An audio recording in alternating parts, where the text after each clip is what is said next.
Halo Teknolovers! Di dunia militer, selain kendaraan tempur, sniper, dan senjata lainnya, ada juga peralatan penunjang yang digunakan dalam operasi militer perang ataupun non-perang. Peralatan ini jadi pelengkap seragam. Satu di antara fungsinya ialah sebagai pelindung diri. Apa sajakah itu? Yuk ketahui bersama perlengkapan prajurit TNI. Namun sebelum lanjut, pastikan kamu telah klik tombol subscribe dan aktifkan lonceng notifikasi. Update terus informasi menarik dan terbaru dari teknologi populer.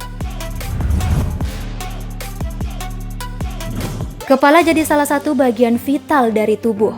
Dalam militer, helm tempur dirancang tidak seperti helm pengendara umum, melainkan materialnya terbuat dari bahan kuat untuk melindungi kepala di medan perang.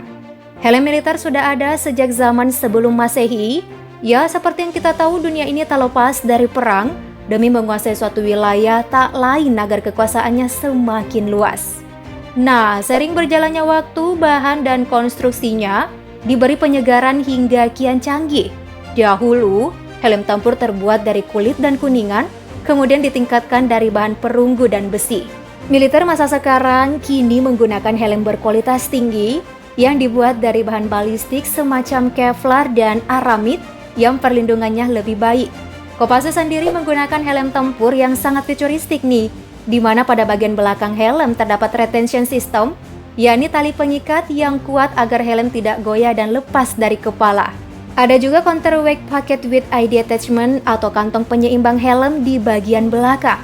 Di sisi kanan helm terdapat set rail yang berfungsi untuk memasang pelindung telinga.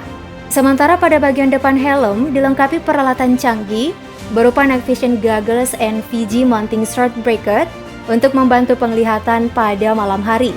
Night vision goggles NVG adalah seperangkat helm yang mekanisme kerjanya di atas, yaitu night vision menangkap thermal imaging. Thermal imaging ialah objek yang terlihat memancarkan sinar inframerah. Sinar inframerah inilah yang muncul pada setiap objek yang memiliki energi seperti panas tubuh. Sinar inframerah yang muncul akan membentuk objek yang mudah dikenali. Baret ini tidak sama dengan topi, tapi baret memiliki manfaat yang hampir sama dengan topi. Meski demikian, jenis serta bahan yang dipakai tetap tidak sama karena adanya ketidaksamaan yang mendasar setiap satuan. Misalnya untuk pasukan elit TNI, pasukan elit TNI Angkatan Darat Kopassus berwarna merah, pasukan elit TNI Angkatan Laut Denjaka berwarna ungu, sedangkan pasukan elit TNI Angkatan Udara Paskas berwarna jingga. Satu di antara kelengkapan seragam peralatan TNI yakni ikat pinggang atau juga disebut couple rim. Berbeda dari sabuk yang ukurannya lebih kecil, couple rim yang kerap disebut dengan sabuk couple, ukurannya lebih besar yang dipakai dengan mengaitkan kedua ujungnya. Peralatan seperti tempat air minum atau kantong magazin maupun pisau dapat dipasangkan pada sabuk ini. Rompi jadi satu di antara seragam yang juga dibutuhkan dalam militer. Rompi melindungi bagian tubuh seperti dada, perut, dan punggung prajurit yang memakainya. Rompi yang dipakai umumnya telah dirancang khusus agar mampu melindungi pemakainya dari proyektil peluru dan serpihan dari ledakan granat. Melansir laman di Slitbang TNI Angkatan Darat, Kepala Dinas Penelitian dan Pengembangan Angkatan Darat Brigjen TNI Terry Tresna Purnama SIKOM MM melakukan verifikasi produk dalam negeri. GeForce Group yang kini membangun keunggulan dengan produk berkualitas berupa rompi tahan peluru level 4 yang diproduksi oleh PT Rido Agung Mitra Abadi. Rompi ini untuk para prajurit menghadapi tantangan pelaksanaan tugas ke depannya. Rompi bisa jadi sistem angkut untuk membawa berbagai peralatan seperti magazin cadangan, radio komunikasi, pisau militer, dan sebagainya. Ransel yang digunakan prajurit disebut ransel bahu taktis. Ransel ini memiliki banyak fungsi, diantaranya dapat memuat berbagai peralatan tempur utama.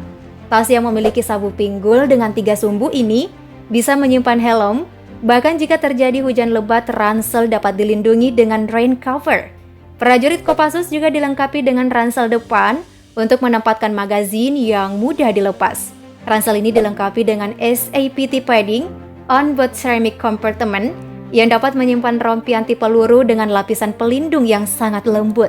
Agar prajurit Kopassus bisa bergerak dengan nyaman dan leluasa di medan yang sulit, sepatu yang digunakan juga dilengkapi dengan pelindung kaki dan perekat karet anti-slip.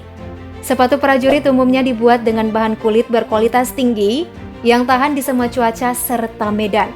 Nah, untuk tentara yang kerap bertugas di medan yang terjal, sepatu yang dipakai harus kuat serta tidak gampang rusak. Namun saat ini di beberapa satuan, ada yang menggunakan sepatu berbahan kanvas. Perlindungan tak hanya di bagian kepala, kaki, dan bagian dada. Perlengkapan pelindung juga diberi pada bagian siku, berupa bantalan siku dan di bagian atas serta bawah lengan, begitupun pada lutut. Sementara sarung tangan lazim digunakan sebagai kelengkapan pakaian tempur.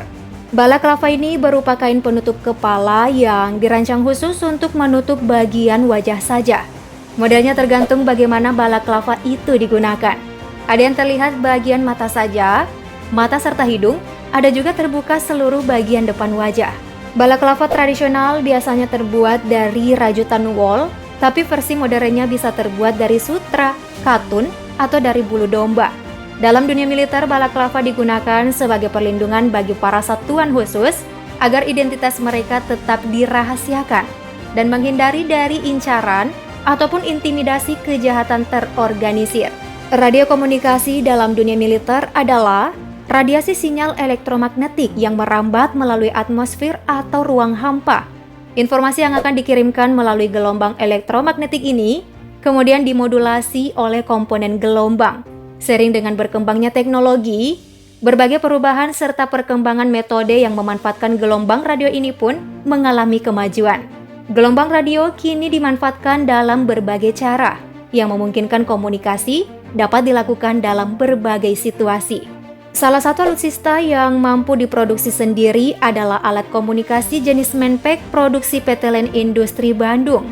Radio frekuensi VHF low band ini digunakan oleh militer khususnya untuk pasukan yang berada di lapangan agar dapat berkomunikasi dalam radius sekitar 8 km area.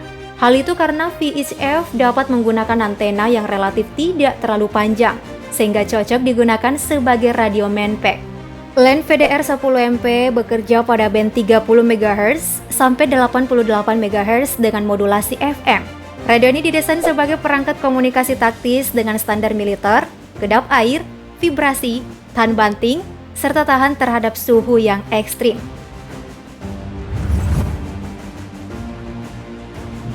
Oke deh Teknolovers, semoga informasi ini bisa menambah wawasan kamu. Jangan lupa like, share, dan tinggalkan komenmu di bawah. Sampai jumpa dan terima kasih sudah menonton.